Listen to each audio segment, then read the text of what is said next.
Alright, this is a quick road test video for a Toyota Auris. This is a 1.8 SR version, 5 doors, registered CK08XUZ. Mileage at the start of this brief road test is 63,696 miles. The reason we do these tests actually is just so that if you're coming any distance to us, it just gives you that bit of reassurance that we've driven the car and we can show you the car in operation prior to you coming to us, and I can report back on any issues there may or may not be with the vehicle. This car's recently come in on part exchange against one of our other vehicles which was in stock, and I drove the car at the time when I did an appraisal of the car, so I know it reasonably well. What I try and do on this video is just to kind of mimic what you do yourself on the road test on the same roads that you'll be going on yourself. So nice quiet country roads, but basically starting with the engine. Typical Toyota engine, very, very smooth, starts absolutely on the button, revs very, very evenly throughout its entire rev band. There's no warning lights on the vehicle at all. The idle's absolutely rock solid, no fluttering or variances in that at all. Pulls really nicely, regardless of what gear you're in. It's a very sweet engine actually. The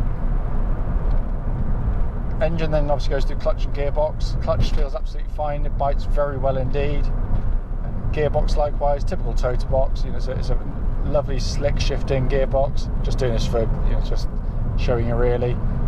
All the gears engage really nicely. There's no crunches, no obvious wear that I can feel within the system at all. It's I like the way they make these up nice and high on the Auris. They do remind me of some of the sort of early 2000 Civics. They have them nice and high as well. It's a really good place for a gear shift to be, but the gear shift itself is in really, really fine order, and it all feels very, very tight indeed, which is good.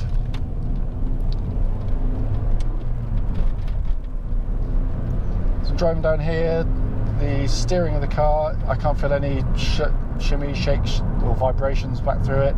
Track's absolutely straight as an arrow, and what I tend to look out for as I'm driving the cars, particularly through the steering and the suspension of the vehicle, is any kind of feelings of kind of slack or wear, where sometimes you get a bit of like I call an aftershock, a little bit of a shimmy or shudder, and that can suggest that there might be things like anti-roll bar links or little drop links, ball joints, track rod ends, that kind of stuff, which may have a bit of play in them. But basically I can't feel anything. It does feel very, very tight indeed, which given the mileage of the car you'd expect it to be in good order, and it certainly is. The car will actually be going from here tomorrow for a new MOT. We don't do them ourselves, we have them done independently, so we've got no input into them whatsoever. But it does feel a very, very tight, very well engineered car, and they certainly are that. Brakes on the car, I'm just going to check behind me. Right at the top of the pedal, lovely brake pedal on it. There's no pulsing through the brake pedal, so that suggests again that the brakes are in good order underneath. There's no warping of the discs, but it does feel very tight and as one. To be fair, it's a very, very smooth riding car. We don't get many of these in. We predominantly sell Honda cars, the Civics, which are very, very fine cars in our opinion. But this one does drive very, very nicely, so the ride is particularly smooth. It's a very, very smooth riding vehicle. Looking inside the car as I'm driving, I mean everything's in very nice order. I mean it's obviously got wear and tear on it. This is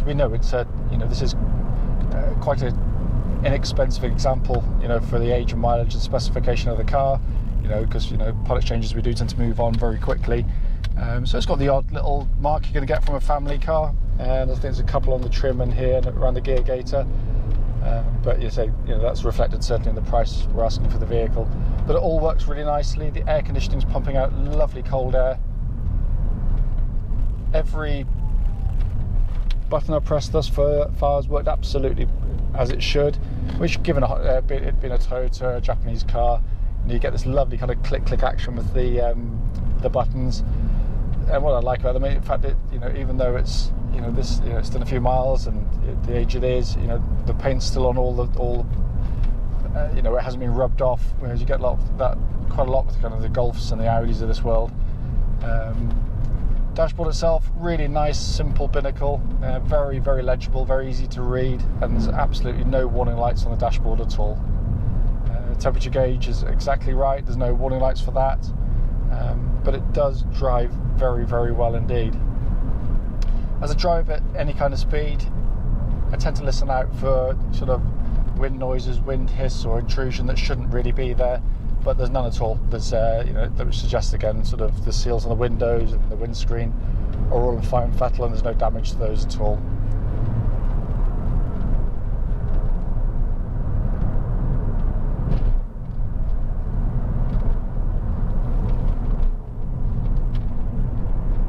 So the steering is really nice actually. It's got a it's quite a quick rack actually. It surprises me because from driven Corollas of the past, which will be quite slow-witted in their steering responses relatively, this has got quite a nice quick action and seems to complement the suspension very well. It kind of turns in nicely, nice fluid action.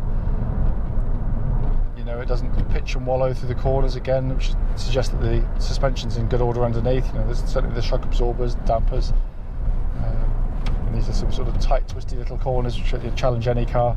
And it's taken these in its stride without any kind of nasty shakes or shudders that shouldn't be there. And also, obviously, there's going to be suspension noise, but it's the right kind. But all in all, I have to say it drives very, very nicely indeed. As I said, these are the kind of roads you'll be driving on, which are close to where we're now situated, and are much more rural and far easier to get location. But what I say is, obviously, if I've missed anything out on this video, then please do give us a call. I don't do it intentionally, and I genuinely, and I have done on previous videos, will tell you if there's any issues whilst I've test driven the vehicle. But as I said, based on what I've found on the car so far, I say it drives in really nice order, and anyone that came any distance would be thoroughly delighted with the drive of the car.